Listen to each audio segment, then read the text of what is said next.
जय जगन्नाथ। प्राण पुरुषोत्तम अनंत कोटि ब्रह्मांडरनाथ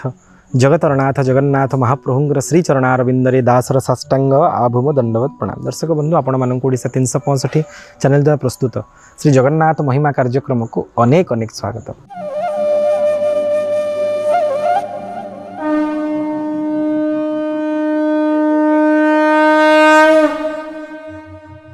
महाप्रभुंर अणसर आरंभ होईची शांते अणसर घरे जर कंपुचंते। महाप्रभु को जर सतरे कौन जगन्नाथ को जर हुए जहाँकर नाम स्मरण हो गले पांडव गीतारे अश्विनी और कुमार कहते अच्युतानंत गोविंदं नामोच्चारण भे सजात नश्यन्ति सकलान रोगान सत्यं सत्यं बदाम्यहं। अर्थात जदि कौन व्यक्तिर शरीर में कौन रोग थाए सकाल उठा मात्र के महाप्रभुर 3 गोटी नाम को जप कर अच्युत अनंत आ गोविंद। अच्युताय नमः अनंताय नमः गोविंदाय नमः। प्रत्येक ना पूर्व ओं लगे प्रणवाय लगे कारण यदि मंत्र उच्चारण करी ताहा त्रुटियुक्त हो प्रथम ओंकार उच्चारण हम तापरे अच्युताय नमः। यदि एमती आप प्रत्येक दिन पाठ करेंगे 3 थर आपण शरीर में कौन रोग रही प्रथम। एवं द्वितीय कथा हूँ संसार सब बड़ रोग निजे संसार भव रोग बोली कहते जस्य स्मरण मात्रेण जन्म संसार बंधनात् विमुच्यते नमस्तस्मै विष्णवे प्रभ विष्णवे। जो महाप्रभुंर नाम स्मरण हो गले जीवर सबुठु बड़ रोग भव रोग दूरीभूत हो जाए। बर्तमान से जर में कंपुचंती श्रीअंगे कंप श्रीअंगे ताती सतरे कौन महाप्रभु को जर हुए आपण मन में शंका थी यार 3 प्रकार उत्तर हाँ हुए ना हुएनी और तृतीय आम कहीपरूनी कि आप विश्वास करूँ मु चिकित्सक भाव में अत्याधुनिक एलोपैथी विज्ञान छात्र हेले निजे तार चिकित्सक हेले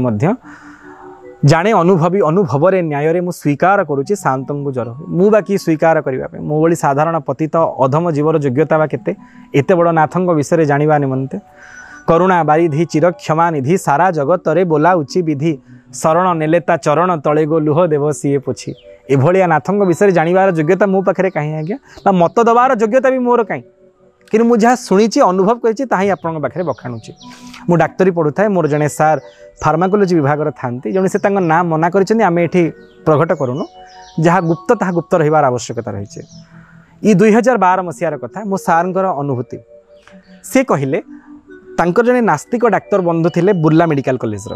हठात एमती कथा छल कथा हो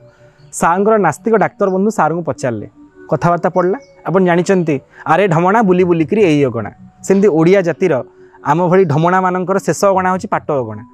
सबू कथा शेष में महाप्रभु विषय चर्चा हम नास्तिकर जगन्नाथ चर्चा और आस्तिकर तो महाप्रभु चर्चा निश्चित। से कथा छड़ी पचारे कहले अरे तू कहूँ जगन्नाथ को जर हुए काले ना हाँ हुए ना प्रमाण कौन। नास्तिक बंधु मो सार को पचारे जदि आपन कहीं प्रश्न करे आपण परी जगन्नाथ प्रेमी को सतरे कौन जगन्नाथ को जर हुए आप कौन उत्तर देवे हाँ मुझे शुणी महाप्रभु को जर हुए मो बो कही मोर ता बो कही 14 पुरुष काल शुणी जगन्नाथ को जर हुए बोली सतरे कौन जर हुए आपड़ कौन कहे कौटे हुए विश्वास को पुणी प्रमाण कौन लोड़ा आज्ञा। जो मो सार दृढ़तार सहित कहले निश्चित जर हुए नास्तिक बंधु चुप हो गले कि मन में प्रतिशोधर बन्ही जलिला असूयार निआ जलिला। से कौन कले से वर्ष चक्रांत कर 2012 मसीह मो सार को जे फार्माकोलोजी प्रोफेसर जहाँ मुहर मुझे कथा को शुणी 2012 मसीह स्नान पूर्णिमा दिन सार को लेकिन आसिले पुरी संध्या 7टा बेले। आपन जानी 2014 मसीहा पूर्व जगतगुरु शंकराचार्य शास्त्रीय निर्णय पूर्व आम मैंने समस्ते महाप्रभु स्नान एवं स्नान मंडप रथ उपर स्पर्श करूँ कि ही 14 मसीहा पर स्नान मंडप और रथ उपर स्पर्श को निषेध करा शास्त्रीय निर्णय मते जगतगुरु शंकराचार्य से वर्ष है कौन तेज 2012 मसीहा दिन संध्या 7टा बेले सार नास्तिक डाक्तर बंधु चक्रांत कर सार को लेकिन आसिले पुरी एवं स्नान मंडप निकटवर्ती आंद बजार पाखे ठिया होती सार को सांग पचारे कहले तू कहूँ परा जर हुए बोली ना हाँ ना आज भी काले जर आरंभ हुए ना हाँ हुए ना प्रमाण कौन मुझे से दिन कही प्रमाण किसी ना बोली विश्वास को प्रमाण कौन लोड़ा मुझे तो मानि नहीं जगन्नाथ को जर हुए बोली प्रमाण कौन दरकार ना कहूनु प्रमाण कौन ना तू डाक्तर परा ना हाँ डाक्तर सेठू कौन है ना जन को जर हेले केमी जानिबो ना थर्मोमीटर रे। सार को नास्तिक बंधु कहले जानिचु मु थर्मोमीटर नहीं कि आसी देखिया जर हुए कि ना। दर्शक बंधु एति कथा शुणिया पर सार भितर तो शंकित हो गले आतंकित हो गले आ बल बल हो महाप्रभु स्नान मंडप आड़ी चाहिए कहले मणिमा मो पार्टी थे बाहरी पड़ी आपन को जर हुए बोली ये आसी आपणकर परीक्षा नब सतरे आपन को जर हुए कि नहीं आपण जगतर प्रत्येक जीवर परीक्षा नियंती परीक्षक भाव में ये आसी आपणकर परीक्षा नब आपण कसटी पथर तौलिब सतरे आपण काठ ना जीवंत आपण गाधई पड़े जर हो कि नहीं प्रभु को प्रार्थना कले स्नान मंडप निकट में मान उद्धारण कर हे तारण शरण मुतुम्भ पाद तले अनाथर नाथ नीलगिरीनाथ जगन्नाथ नाम नीलाचले आपण विश्वास करेंगे कथा को आम अन्यथा जाऊ ना मिथ्यावास कर भाव एवं से प्रकार अभ्यास आमर ना संध्या 7 राति 11 पर्यंत अपेक्षा कले साहाण मेला है पर्यंत महाप्रभु हाथी बेश महिलम है समस्ते गले दियों को छुईले ए भितर सार डाक्तर बंधु जे नास्तिक डाक्तर बंधु से थर्मोमीटरटा बाहर कले मर्कुरी थर्मोमीटर पारा थर्मोमीटर बाहर कले से भिड़ भर निजक सामिल कले भीषण भिड़ आज्ञा राति 11टा बेलू दियों को छुईदेवाई प्रबल भिड़ लोक मान से भिड़ भितर सार डाक्तर बंधु प्रथम थर्मोमीटर को साधारण तापमान को आणले माने 94 डिग्री को आणले और धरिकी चलले आपण विश्वास करेंगे से भिड़ भितर महाप्रभुंर बाम भुज तले से अति बेस 2 सेकेंड में थर्मोमीटर लगे एमती लगे पुणी भिड़ ठेलिकी बाहर करले स्नान मंडप 2 सेकेंड रु लगे महाप्रभु देहरे आउ 2 सेकेंड बाहर को बाहरी गले तो स्नान मंडप तलू को जाकि से थर्मोमीटर देखती 106 डिग्री फारेनहाइट हालुका सुखीगला मुंडू गम गम गम गम झाड़ बहीगला आखिर धार धार लुह बहु थाए कथा कहीपार न था मो सार कौतूहल बस्त थर्मोमीटर टाणी आणले देखला बेलू 106 डिग्री फारेनहाइट कहले बाबू रे जदि आ गोटे सेकेंड अधिक होता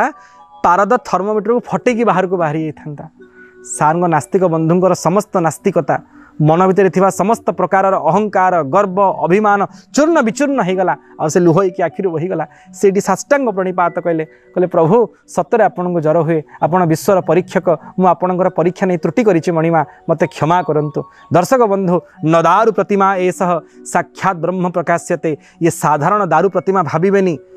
तथापि पाठुआ पाठ पढ़ी जेबे कहंती कालिया काठ धिक से पाठ को पाठ नुह से तो 60 जनकर 60 तथापि पाठुआ पाठ पढ़ी जेबे कहंती कालिया काठ यदि आपण अधिक पाठ पढ़ी महाप्रभु काठ बोली भावुचंती ना आपण पाठ को से 60 करदेवे आज्ञा ये काठ दियो पाखे पाठ लोड़बेनी साष्टांग प्रणिपात कले आज से महाप्रभु निमंते अनेक सेवा करुचंती अनेक कार्य करुचंती जगन्नाथंकर परम भक्त दर्शक बंधु महाप्रभु को जर हुए श्रीअंगरे कंप आसे महाप्रभु जरे